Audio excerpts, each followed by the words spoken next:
mi nombre es Erika Zapata, periodista y otra campesina como ustedes. Gracias por estar pendientes de nuestro contenido cada mañana. Bienvenidos a la finca de hoy. Miren, los saludos desde este municipio tan bonito, se llama Santa Rosa de Osos. Se dedican sobre todo al tema de la producción lechera. Aquí el clima es frío, aunque en este momento inició el día, ya está haciendo solecito, un buen clima para que se seque la ropa. Bienvenidos al capítulo de hoy. Los productores ganaderos de nuestro país implementan y se inventan todo tipo de estrategias para mejorar el tema de la producción lechera. Ya les contamos qué están haciendo en el Quindío. Todos los detalles en este programa. Ya les hablaremos sobre la importancia de la bioestimulación hormonal en los cultivos. Eso para mejorar el tema de la productividad y la rentabilidad. Los detalles en instantes. Alcanzar 13 partos durante la vida de la vaca es la meta de muchos productores, pero para algunos es algo posible de alcanzar, para otros es algo imposible. En el siguiente informe les daremos 5 reglas que se deben de tener presentes para lograr este objetivo.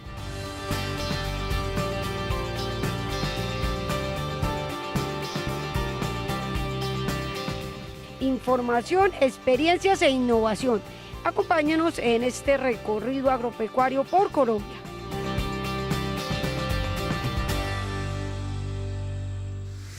Bienvenidos a Ganadería Salomé. Hoy les vamos a hablar de un tema supremamente importante a la hora del ordeño de nuestros animales, tanto en el ordeño de la mañana como en el ordeño de la tarde.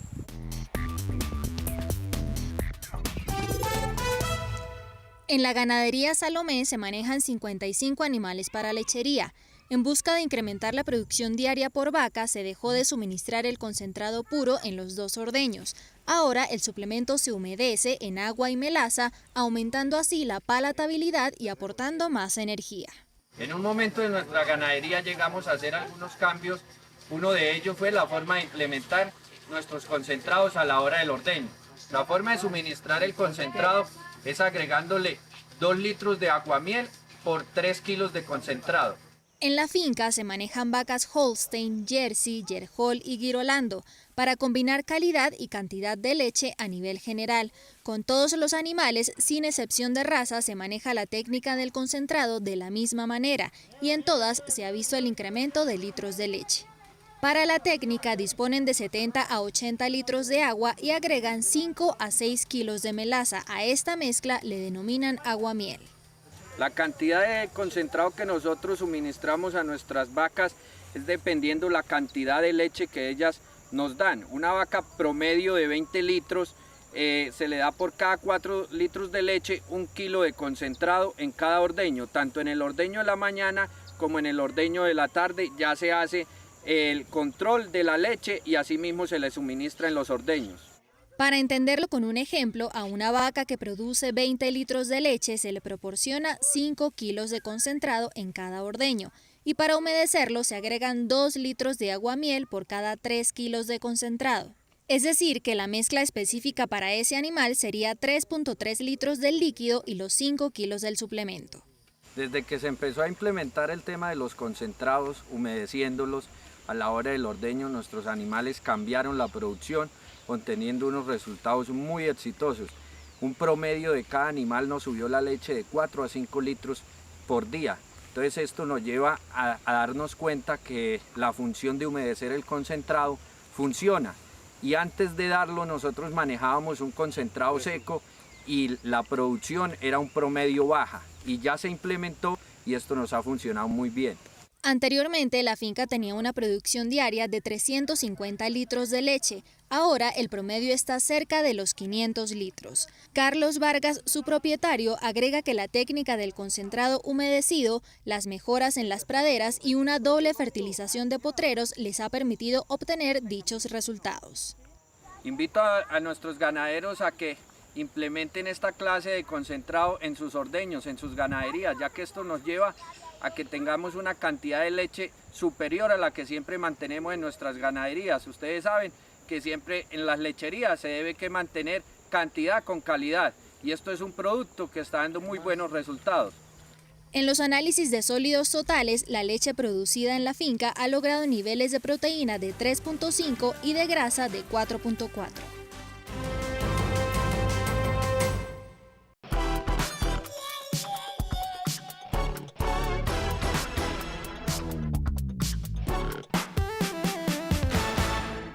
Flores, tomates, lechugas, fresas y otra gran variedad de cultivos hortícolas suelen ser mucho más productivos gracias a la implementación de sofisticados sistemas de luz artificial, los cuales se fundamentan en el principio de la fotosíntesis, en la que teóricamente mediante los fitocromos, es decir, células fotorreceptoras proteicas muy sensibles, las plantas reaccionan convirtiendo la materia orgánica e inorgánica, debido a la energía que aporta la luz cuando se transforma en energía química. Un cúmulo de oportunidades para la agricultura moderna. En el segundo año de crecimiento de producción ya han recuperado la inversión en este tipo de soluciones. Muchos intangibles alrededor de esto, como que el producto es más replicable, la calidad es superior, con lo cual tienen acceso a nichos de mercado, mercados gourmet que antes no accedían. Ahorra recursos de agua, ahorra recursos de pesticida, tienes un producto que tiene menos merma.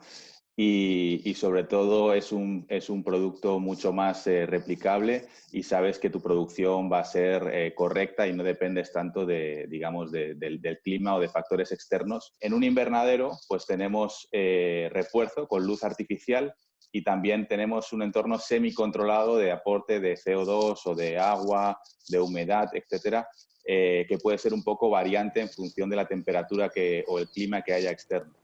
Es pues simular ese aporte de luz natural que podríamos en ciertos momentos o reforzar o potenciar. En el momento de los injertos también la luz artificial puede ayudar. En general, en el momento en que la primera hoja ya sobresale o sobrepasa la tierra, pues ya empieza a beneficiarse de tanto luz natural como artificial. La luz debe ser totalmente controlada y dirigida a cada planta. Su estímulo puede desencadenar diversas respuestas como la aceleración o retraso de la germinación, el crecimiento, la floración e incluso la fructificación. Por naturaleza, las plantas escapan de la sombra para desarrollar los cotiledones durante el día y los epicótilos durante la noche en medio de su metabolismo, aspecto que se conoce como fotoperiodo. Lo que hacemos al darle con una radiación únicamente en ciertos puntos del espectro es darle a la planta lo que necesita, evitando consumos energéticos mayores, evitando generar calor o desperdicio en la luz que estamos aportando. Las plantas solo consumen ciertas partes del espectro para su crecimiento, ¿no? Es, como usted bien decía, pues el rojo, el azul o el rojo profundo. Muchas veces pues tenemos que combinar las soluciones de rojo o de azul con luz blanca simplemente para que el productor o el ojo humano pueda ver las hojas, la textura de la planta, pero no tanto porque lo necesite la planta. Al igual que en los colores que las plantas no reconocen, el calor tampoco debe excederse. Las plantas necesitan periodos de frío denominados vernalización. Acá la luz también se mide como se hace en cualquier ambiente con un luxómetro u otras herramientas. Lo que puede ocurrir con la iluminación artificial no adecuada es que estemos gastando más energía y que además le puede deteriorar incluso las hojas, producir quemaduras. Lo que hacemos es hablar de micromoles por segundo y por metro cuadrado. Y es muy importante también esa uniformidad lumínica. Las recetas luminosas o lumínicas, como se denomina también al plan de iluminación artificial, deben ser elaboradas por un experto, preferiblemente un ingeniero agrónomo, quien está en capacidad de determinar los niveles y cualidades de luz necesarios por planta y metro cuadrado en el entorno cerrado de su cultivo.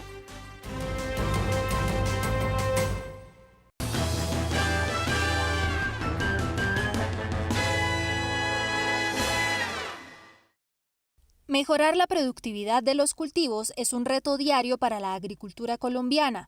La demanda de ciertos productos de consumo masivo cada día es mayor y la producción nacional no alcanza para cubrirla. Es por eso que los agricultores y profesionales del agro se encuentran constantemente incluyendo metodologías como la bioestimulación hormonal para lograr incrementar la producción por planta y así a nivel general. Bueno, las plantas poseen un potencial genético de producción que, según los estudios, solo estamos aprovechando cerca del 30% de su potencial. Es decir, que un cultivo que tiene una capacidad de producir 10 toneladas por hectárea, estamos logrando solo obtener 3 toneladas. Esto se debe a que hay factores externos que van limitando la productividad. Existen factores como las malezas, la disponibilidad de agua, la misma fertilización, factores externos como la temperatura, inundaciones, intoxicaciones por algún tipo de herbicida, bueno, en fin. Algunos de estos factores externos que son incontrolables para el agricultor suelen originar desbalances hormonales en la planta, impidiendo el aprovechamiento de ese potencial genético que ella posee. En conclusión, lo que hacemos es minimizar el efecto negativo de estos factores externos que disminuyen la productividad de los cultivos. La bioestimulación hormonal es un proceso que se puede realizar en todo tipo de cultivo, siempre y cuando se conozca realmente la fisiología de este, para aplicar las recomendaciones de una manera más técnica.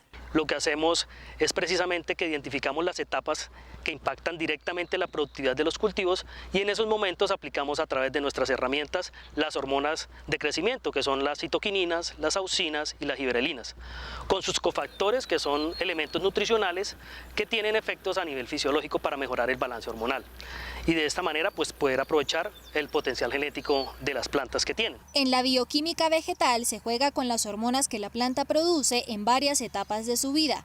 En el caso de las citoquininas pueden extraerse cuando se está originando la división celular, ya sea en semillas, frutos o raíces, y cuando se aplican a las plantas promueven el crecimiento de los brotes y la raíz. Las auxinas suelen estar en muchos insumos comerciales utilizados en fruticultura para el enraizamiento de esquejes de tallos. Estas hormonas influyen en la división celular. Las giberelinas, por su parte, juegan un papel en el crecimiento embrionario y en la germinación de la semilla, además de estar involucradas en la elongación del tallo. Lo que generalmente buscan los agricultores es mejorar su productividad.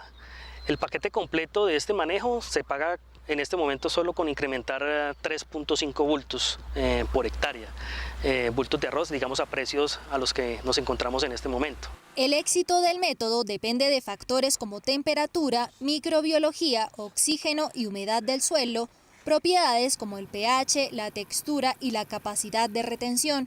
Para aplicar la bioestimulación se deben garantizar los niveles adecuados de estos indicadores. Es importante pues obviamente aclarar que esto depende del grado de tecnificación que se maneje en el cultivo y evidentemente de la oferta ambiental, entre otros factores.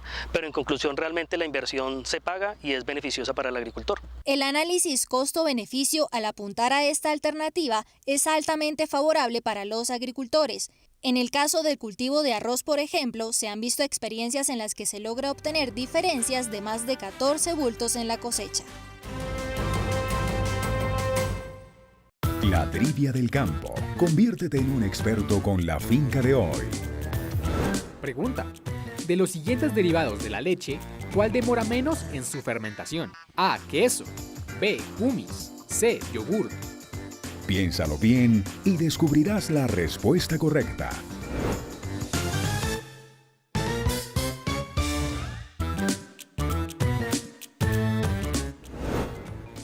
Pregunta.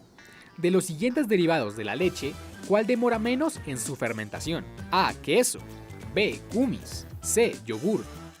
La respuesta correcta es la C. El yogur debe ser fermentado con una temperatura estable entre los 44 y 45 grados y tarda entre 8 a 10 horas.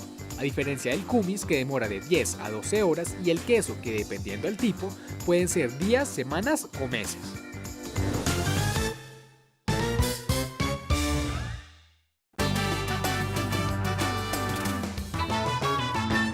La bioestimulación hormonal incentiva los procesos naturales de las plantas en los cultivos.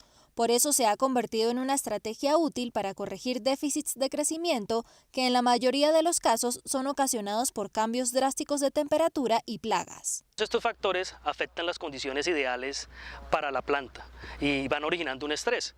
Ese estrés produce un desbalance hormonal que afecta los procesos fisiológicos dentro de ella y estas hacen que la producción pues disminuya. A través del estudio realizado por Jerry Stoller, él logró entender ese lenguaje de las plantas y el comportamiento hormonal que tienen dentro de ellas. Los agricultores no deben confundir los bioestimulantes con los biofertilizantes. Estos últimos suministran los nutrientes necesarios al cultivo para un buen rendimiento en la producción, mientras que los bioestimulantes le aportan a las plantas hormonas, vitaminas, minerales y aminoácidos para tolerar circunstancias medioambientales que perjudicarían el desarrollo y la etapa productiva. La bioestimulación realizada con hormonas hace que las plantas crezcan durante las fases más críticas como floración, macollamiento y cuajado y llenado de frutos. A través del tratamiento de semilla, con una herramienta que contiene 3 hormonas, las citoquininas, las auxinas y las giberelinas, en relación 2-1-1, mejoramos el establecimiento de plantas por metro cuadrado, al igual que su vigor y la uniformidad en su emergencia. Se necesita la regulación de estas hormonas para llevar un proceso normal del cultivo y no tener estrés. Entonces, en las diferentes etapas hay unas hormonas que se necesitan más que en otro estado y debido a eso se hacen aplicaciones con estos productos para lograr normalizar el cultivo y no tener estrés. Tenemos también varias herramientas para mejorar el llenado de frutos y granos, mejorando el peso de los mismos, y eso obviamente pues nos impacta en la productividad. Este método en un cultivo de maíz, por ejemplo, ayuda a incrementar la longitud y el diámetro de las mazorcas, aumentar el número de hileras por cada una y el número de granos por hilera.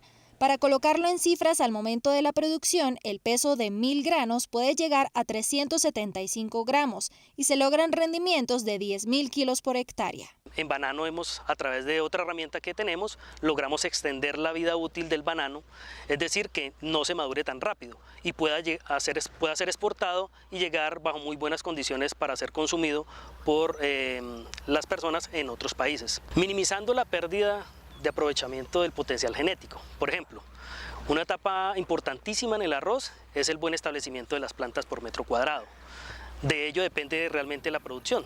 Los bioestimulantes vegetales a base de hormonas logran que las plantas produzcan frutos, granos o tubérculos de mayor tamaño, más uniformes, mayor calibre y mejor color, además de reducir el aborto de flores.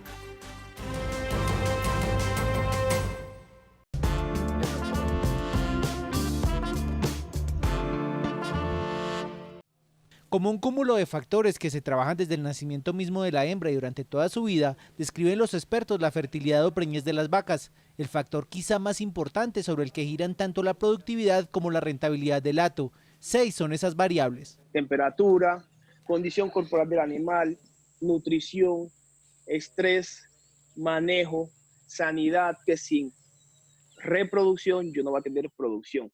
Sin reproducción yo no voy a tener una cría cada año, que es lo esencial o es lo requerido cuando se habla de eficiencia reproductiva. Y si yo tengo cría, curiosamente yo tengo leche.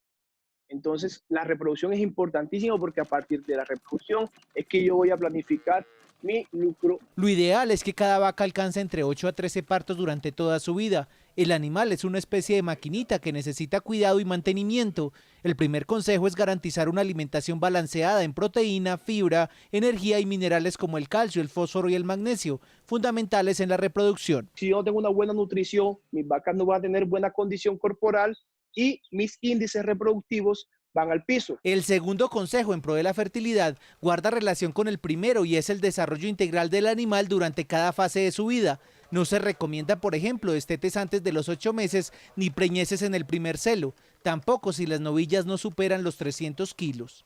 Verificar que los animales no pierdan mucha condición corporal después del parto, recordando que para vacas de leche es necesario o es fisiológico que el animal pierda un poco de condición, dado a que todo lo que el animal consume va para la glándula mamaria para la producción de leche. Cuando yo pierdo mucha condición corporal, más difícil va a ser preñar ese animal y los intervalos entre partos o los días abiertos son mayores. Caso tal yo quiera hacer uso de protocolos hormonales para una IATF, que es la inseminación a término fijo, yo debo hacer uso de las buenas prácticas. Yo debo hablar con mi veterinario, ver cuáles son los animales que voy a trabajar, ver cuál es el toro que voy a trabajar y hacer unos buenos cruces entre toros y vacas, recordando que el mejoramiento genético busca eso, mejorar la descendencia y que la prole sea mucho mejor que sus mamás. Yo necesito que esa persona esté muy bien capacitada porque de él depende el 50% del suceso de esa preñez, recordando que el trabajo que hacía el toro ahora lo va a hacer el inseminador. El cuarto consejo es evaluar el método más conveniente para la reproducción de su hato,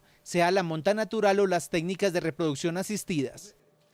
La tasa de gestación va a depender del método que yo estoy utilizando para preñar mis animales. Por ejemplo, animales o vacas en lactación, una IATF, o sea, una inseminación a término fijo utilizando hormona, tiene en torno del 50 al 55 o 60% de gestación. Ya cuando hablo de transferencia de embriones, tiene en torno del 45%. Ya cuando el toro monta esas vacas, es entre el 80 y 75%. Es natural que por la detección del celo en el momento preciso, el volumen del semen y la concentración espermática, la eficiencia del toro sea superior en comparación con los métodos artificiales. La quinta regla de oro recomienda no subvalorar la eficiencia del macho. Si se habla de toro, yo necesito tener exámenes andrológicos o examen de fertilidad de ese toro periódicamente, recordando que el toro me aporte 50% de la fertilidad de mi vaca. Entonces muchos ganaderos creen que las vacas son infértiles y nunca revisan el macho. Cuando se habla de inseminación artificial, verificar que el semen que está congelado sea de buena calidad y esté viable. Por cada trabajo de inseminación artificial, tomar una muestra de una pajilla y verificar si está viable, los espermatozoides están vivos todavía. Y además de eso, cuando se habla de inseminación artificial, verificar que el termo de nitrógeno líquido esté siempre en los niveles adecuados.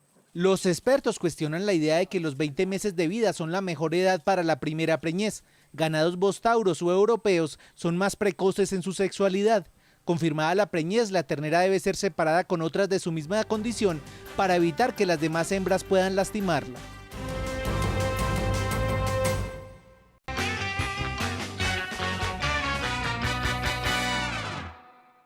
Los cultivos modificados genéticamente o cultivos transgénicos son aquellos a los que se les ha introducido nuevas características partiendo de células vegetales, agregando un nuevo gen.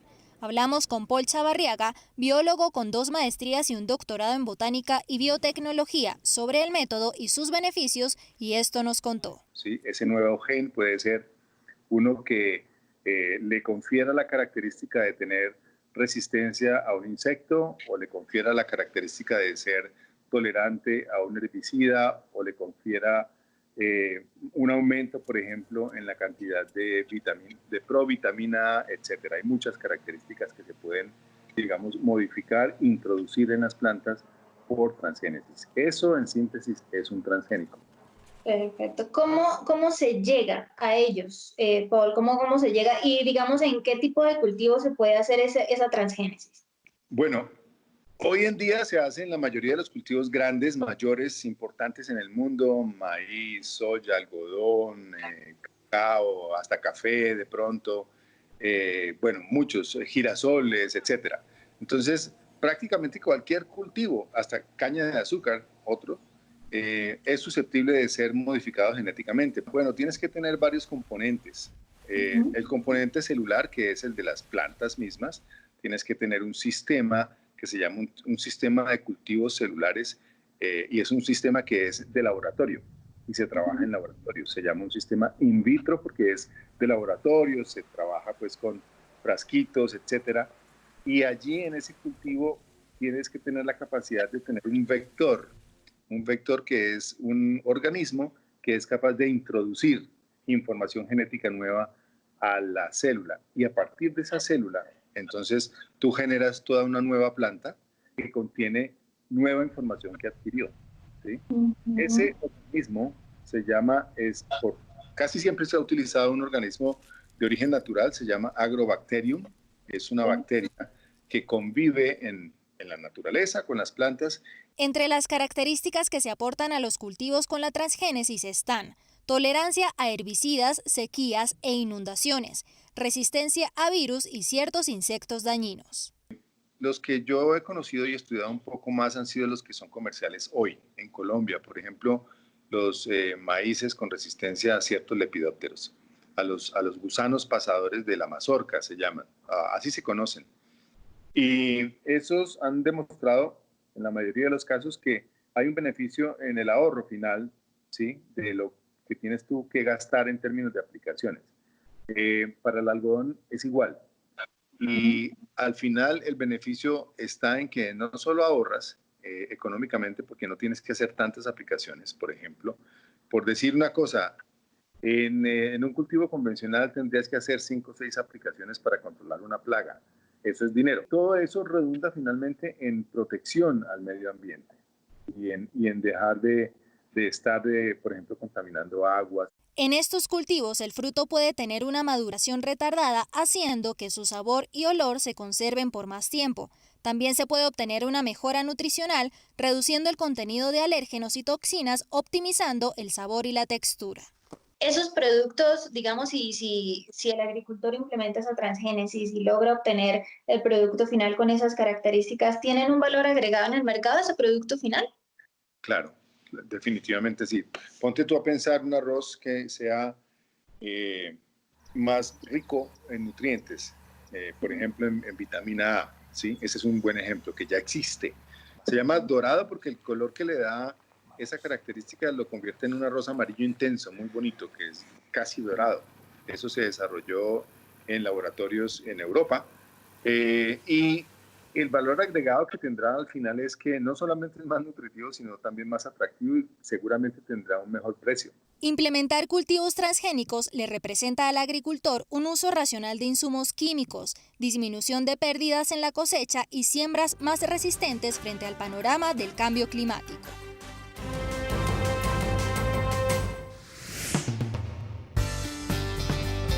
Al regreso,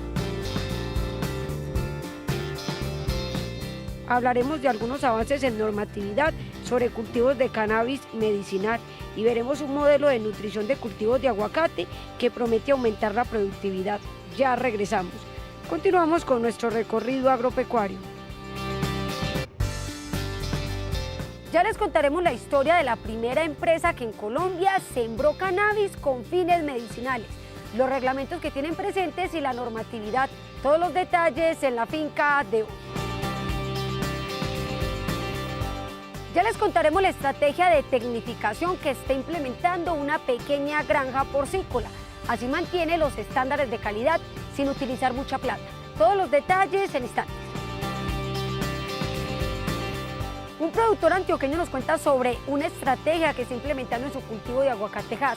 Así está aumentando la productividad y la rentabilidad de sus cultivos. Continuamos con este recorrido agropecuario por Colombia.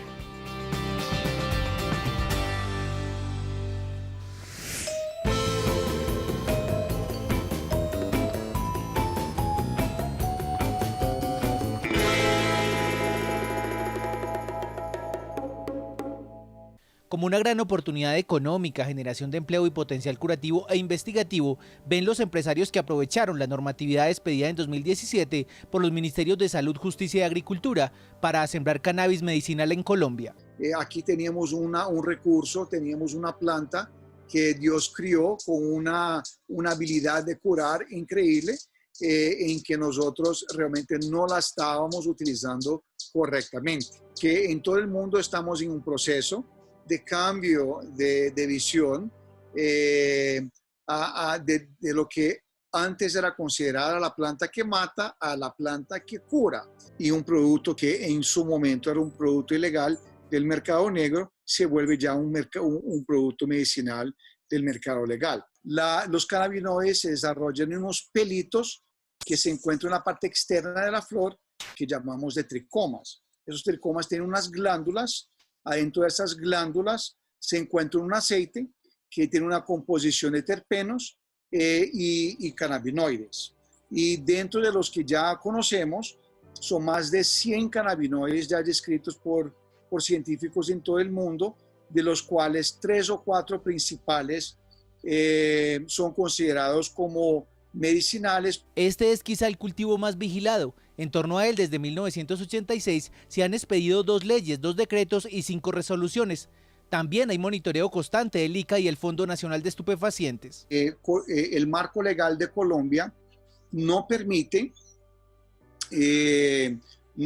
la comercialización de la flor de cannabis como tal. Lo que se comercializa a nivel farmacéutico o a nivel medicinal es un extracto de la flor de cannabis en su forma de aceite o un aislado purificado, como hacemos con el CBD, que es cristalizado en una formulación, sea ella cosmética, en cremas, ungüentos, etcétera, o en gotas o en pastillas. La norma divide la planta entre psicoactiva y no psicoactiva de acuerdo con los niveles de tetrahidrocannabinol. Por eso a cada variedad se le realiza un análisis técnico por cromatografía de las características químicas de sus compuestos. A los productores se les reglamentó en grandes, medianos, con capacidad de realizar transformación, y pequeños. Estos últimos son quienes cultivan la planta en áreas inferiores a los 5.000 metros cuadrados. Ellos tienen derecho a asesoría técnica y no tienen capacidad de agregar valor, por lo que en consecuencia venden su producción a grandes y medianos industrializadores. Utilizamos el cannabis para el tratamiento paliativo de cáncer, utilizamos el cannabis para el tratamiento de epilepsia y la utilización más grande en el mundo hoy por hoy es para el dolor, ¿sí? El dolor, especialmente el dolor crónico.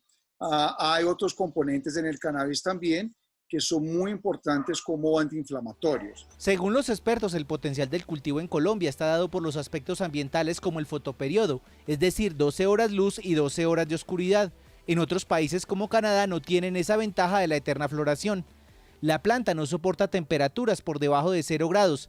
Naturalmente se tarda 9 meses desde la germinación para llegar a la floración.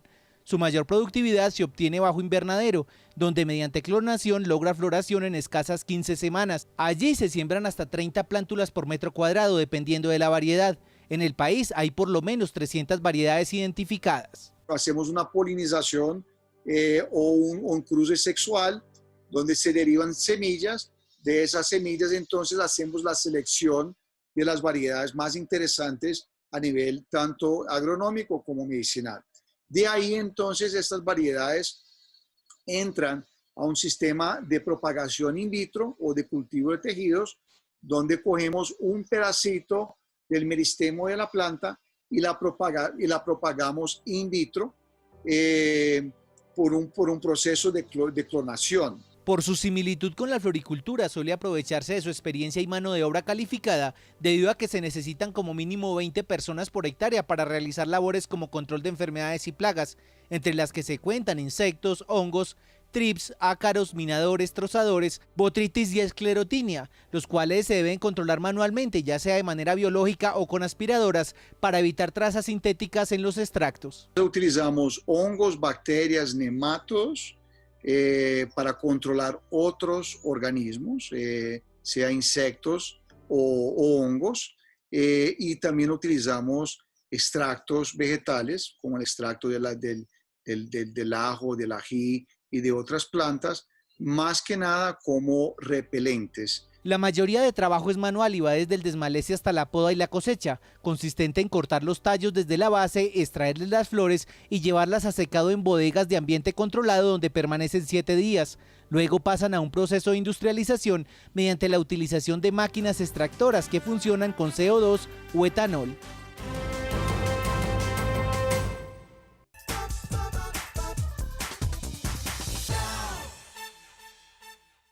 No se necesita ser grande en infraestructura para superar con calidad de producto a quienes dicen ser grandes por tener abundancia de capital. Esa es la frase que más repite con orgullo Leonel Beltrán, mientras resalta el trabajo realizado con sus compañeros de la porcícola Betel, donde el sueño es mejorar la genética de los cerdos del municipio de Venecia, Cundinamarca. El trabajo del campo es un trabajo de paciencia, de gusto, de amor. Comenzamos con 4 cerdos de cría y hoy ya podemos decir que hemos materializado un poco más ese proyecto, ya contamos con 10 hembras y pues hemos podido ir creciendo a pesar de que somos pequeños productores, pues hemos tratado de cumplir con todo el proceso normativo y para poder cumplir las normas o que nos imparte directamente las autorizaciones sanitarias o la entidad sanitaria, pues no necesitamos ser productores de gran escala. Los animales se entregan pues directamente con su chapeta de la zona, que en este caso es la chapeta azul. Se entrega una remisión indicándole pues, la vacuna que se le está aplicando a los 19 días, en este caso micoplasma. que llegan directamente vermifugados. La vida útil de la cerda no pasa de los 9 partos. Los reconocimientos y logros obtenidos en escasos 36 meses de trabajo demuestran que están trabajando bien. Ya contamos con la autorización sanitaria 20148, con la Asociación por Colombia en su programa de bioseguridad. Estamos en el escalafón de plata. Esperamos este año pues poder obtener en oro. Desde que tengamos una hembra de cría o inferiores a 499 centavos, tenemos que cumplir esa autorización sanitaria. La autoridad ambiental también otorgó reconocimiento por ser de las pocas granjas que en la zona tiene energía fotovoltaica. De esta manera, la tecnificación no se limita únicamente a tener infraestructuras lujosas, se convierte en un hábito diario, en un trabajo de estandarización de procesos y protocolos en pro de la calidad. No hay limitantes para levantarnos temprano y hacer esos quehaceres de reproductivos, de limpieza, desinfección, vacíos sanitarios, planes vacunales, revisión de cada uno de nuestros lechones, de nuestras cerdas de cría. Aquí cada espacio es demarcado cuidadosamente y de todo se lleva registros, con el fin de garantizar trazabilidad y evitar consecuencias indeseadas. Al llevar registros de alimentación, registro de ingreso y salida de personal, registro de ingreso de concentrado, registro del plan de aplicación de medicamentos veterinarios, porque la mayoría aplicamos, pero no respetamos esos tiempos de retiro. Más que la producción, el objetivo de la granja es garantizar bienestar y adaptación del animal al clima. Aseguran que el resto llega como simple consecuencia. Acá no utilizamos jaulas para la gestación, hacemos gestación colectiva, tenemos parideras para cada una de las granjas con dimensiones más sobredimensionadas que las que tienen las jaulas de reproducción, y pues nos ha otorgado pues, directamente unas cerdas pues con unas características de bajo estrés, y adicional a eso pues cero aplastamiento en la producción y una rentabilidad de esa ganancia de peso de los lechones, que nosotros tenemos grupos de cerdas en bandas de 5 cerdas. Como recomendación, nuestro entrevistado resume la tecnificación en 3 aspectos, los cuales requieren de conocimiento y de planeación. Establecer si nuestros predios están de acuerdo al plan de ordenamiento territorial de los municipios. Segundo, mirar directamente qué tipo de producción queremos establecer, si queremos ciclo completo, ceba, solo cría, y así pues tener las condiciones y las dimensiones en sus construcciones. Muchas veces se hacen inversiones y no estamos muy bien asesorados y se pierde esa inversión en el momento que nos llegue una entidad sanitaria o una entidad ambiental. De cada cerda y lechón se lleva prácticamente una hoja de vida y estos datos se actualizan frecuentemente.